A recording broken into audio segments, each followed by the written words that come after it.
चिराग पासवान ने बीजेपी के साथ कर दी बड़ी बगावत। छात्रों के साथ खड़े हुए 403 सीटों पर भी ठोका दावा। नीतीश और नायडू ने भी दे दिया बड़ा झटका। क्या चिराग पासवान ने एनडीए में अंदर खाने बगावत शुरू हो गई है?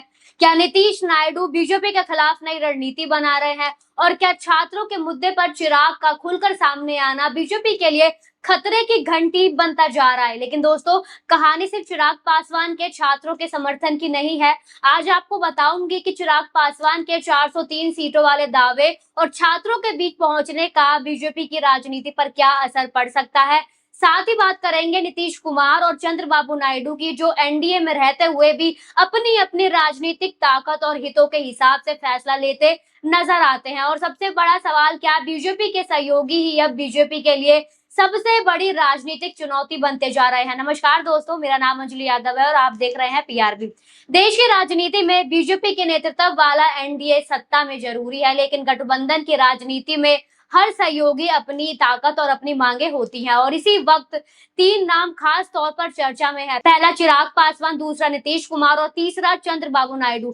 तीनों बीजेपी के साथ है, लेकिन तीनों की अपनी अपनी राजनीतिक जमीनें भी हैं। और सबसे ज्यादा चर्चा इस वक्त चिराग पासवान की हो रही है, क्योंकि एक तरफ वो केंद्र में बीजेपी के साथ हैं और दूसरी तरफ उत्तर प्रदेश में अपनी पार्टी का विस्तार करने की तैयारी कर रहे हैं। बड़ी हेडलाइन आप स्क्रीन पे देखिए। यूपी की सभी 403 सीटों पर चुनाव लड़ेगी एलजेपी, चिराग पासवान ने किया ऐलान। दूसरी हेडलाइन आप देखिए, एनडीए के सहयोगी किसमें कितना है दम, क्या गठबंधन में है कोई?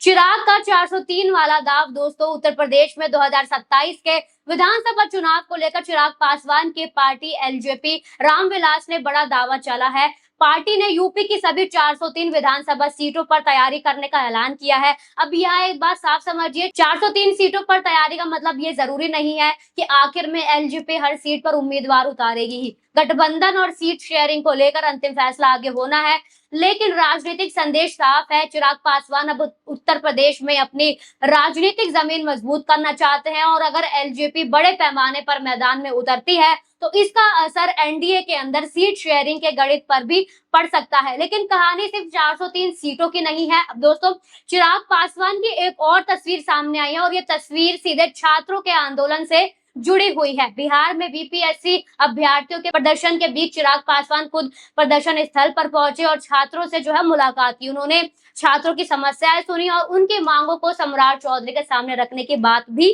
कही है। पहले आप ये हेडलाइन स्क्रीन पे देखिए। बीपीएससी छात्रों के समर्थन में आए चिराग पासवान बोले, धूप से परेशान हो रहे हैं छात्र, सीएम से आज ही करूंगा बात। चिराग पासवान और बीपीएससी स्टूडेंट प्रोटेस्ट पटना में बीपीएससी अभ्यर्थियों के प्रदर्शन के बीच केंद्रीय मंत्री चिराग पासवान ने छात्रों की मांग और भावनाओं का समर्थन किया।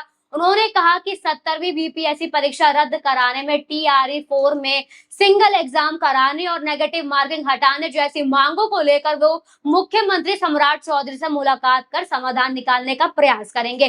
छात्रों की परेशानी के बीच चिराग पासवान खुद प्रदर्शन स्थल पर पहुंचे और अभ्यर्थियों से मुलाकात की। चिराग ने उनकी मांगों को सरकार तक पहुंचाने की भी बात कही, यानी एनडीए का हिस्सा होने के बावजूद चिराग सीधे छात्रों के बीच पहुंच रहे हैं। और यही से राजनीतिक सवाल खड़ा होता है, क्या चिराग छात्रों के मुद्दे पर अपनी अलग राजनीतिक पहचान मजबूत करेंगे? पहले आप चिराग पासवान का वीडियो देखिए।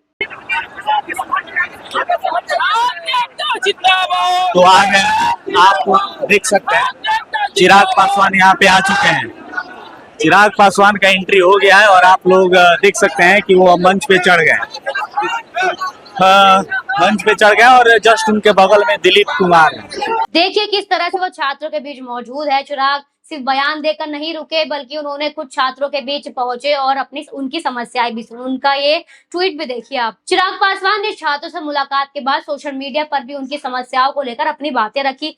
तस्वीर भी आप देख सकते हैं उनकी। इन तस्वीरों में साफ देखा जा सकता है कि चिराग पासवान प्रदर्शन कर रहे छात्रों के बीच पहुंचे और उनकी बातें सुनी, यानी छात्रों के मुद्दों को लेकर चिराग सरकार के सामने उनकी आवाज रखने की कोशिश कर रहे हैं। और फिर उन्होंने सम्राट चौधरी से मुलाकात की रिपोर्ट सौंपी, उन्हें दिखाई। देखिए पहले आप ये रिपोर्ट। और यही से बीजेपी वाला सवाल। अब दोस्तों जरा पूरी इस घटना को जोड़कर देखिए। चिराग एनडीए का हिस्सा है, लेकिन जब छात्रों का सरकार से टकराव हुआ तो चिराग खुद छात्रों के बीच पहुंचे और सीधे बीजेपी से बगावत कहना जल्दबाजी होगा, लेकिन जिस तरह की तस्वीरें दिखाई जा रही हैं वो इसी तरह की अटकलें लग रही हैं। लेकिन राजनीतिक संदेश जरूर बड़ा है, क्योंकि एक तरफ चिराग बीजेपी के साथ है और दूसरी तरफ छात्रों के मुद्दे पर अपनी अलग अलग आवाजें उठा रहे हैं, क्योंकि छात्र जो है बीजेपी के साथ नहीं है। और तीसरी तरफ यूपी में 403 सीटों पर पार्टी को तैयार कर रहे हैं, यानी अब अपनी इंडिपेंडेंट पॉलिटिकल आइडेंटिटी भी वो है लगातार मजबूत कर रहे हैं। और अब नीतीश कुमार की बात करते हैं दोस्तों, सिर्फ चिराग ही नहीं, बिहार में नीतीश कुमार की भूमिका भी एनडीए के लिए अहम है।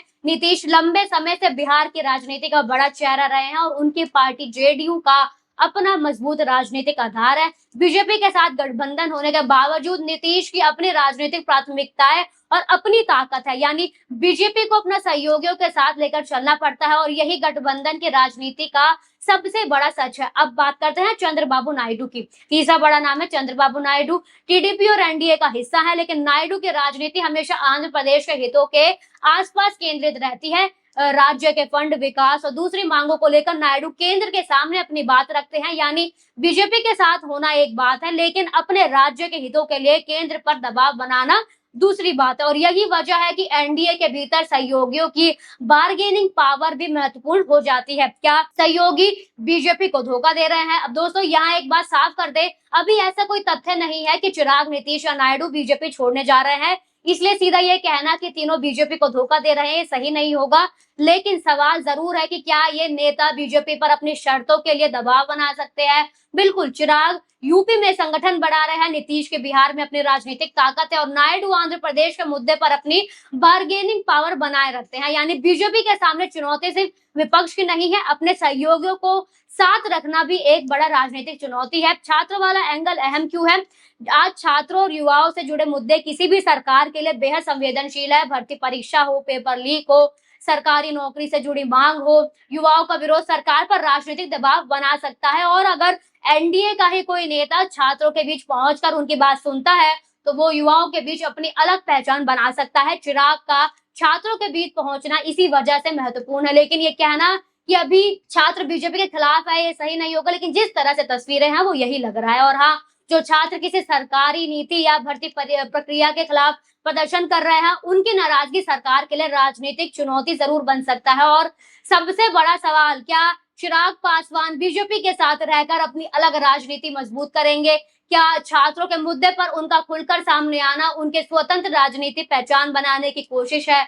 और क्या 403 सीटों पर तैयारी बीजेपी पर सीट शेयरिंग को लेकर दबाव बढ़ाने का तरीका है? और क्या नीतीश कुमार और नायडू की तरह चिराग भी ये संदेश दे रहे हैं एनडीए में रहेंगे लेकिन अपने राजनीति अपने हिसाब से करेंगे? और तो दोस्तों, पूरी कहानी को एक लाइन में समझे तो चिराग पासवान बीजेपी के साथ है, लेकिन अपनी राजनीतिक जमीन भी मजबूत कर रहे हैं। छात्रों के मुद्दे पर वो उनके बीच पहुंच रहे हैं, उनकी मांगों को सरकार तक पहुंचाने की बात कर रहे हैं। और दूसरी तरफ उत्तर प्रदेश की 403 सीटों पर अपनी पार्टी की तैयारी कर रहे हैं। उधर नीतीश कुमार की बिहार में अपनी राजनीतिक ताकत है और चंद्रबाबू नायडू भी आंध्र प्रदेश के हितों को लेकर केंद्र के सामने अपनी बात रख सकते हैं। और तो क्या ये बीजेपी को धोखा दे रहे हैं? अभी ऐसा कहना जल्दबाजी होगा, लेकिन इतना जरूर है कि एनडीए के अंदर हर सहयोगी की अपनी ताकत है, अपनी मांग है और अपनी राजनीतिक मजबूरी है। और अगर चिराग छात्रों के मुद्दे पर अपनी पकड़ मजबूत करते हैं, अगर यूपी में एलजेपी अपना संगठन खड़ा कर लेती है और नीतीश नायडू भी बीजेपी पर अपनी अपनी मांगों को लेकर दबाव बनाए रखते हैं, तो आने वाले चुनावों में बीजेपी के लिए सवाल सिर्फ विपक्ष का नहीं होगा, सवाल ये भी होगा कि बीजेपी अपने सहयोगियों को कितनी मजबूती के साथ रख पाती है। अब आप बताइए, क्या चिराग पासवान का छात्रों के साथ खड़ा होना बीजेपी के लिए बड़ा राजनीतिक संकेत है? क्या 403 सीटों पर एलजेपी की तैयारी से बीजेपी की मुश्किलें बढ़ सकती है? और क्या एनडीए के सहयोगी अब बीजेपी पर पहले से ज्यादा दबाव बनाने लगे हैं? कमेंट करके अपनी राय जरूर बताइए। वीडियो पसंद आया तो लाइक कीजिए, शेयर कीजिए और चैनल को सब्सक्राइब जरूर कीजिए। धन्यवाद।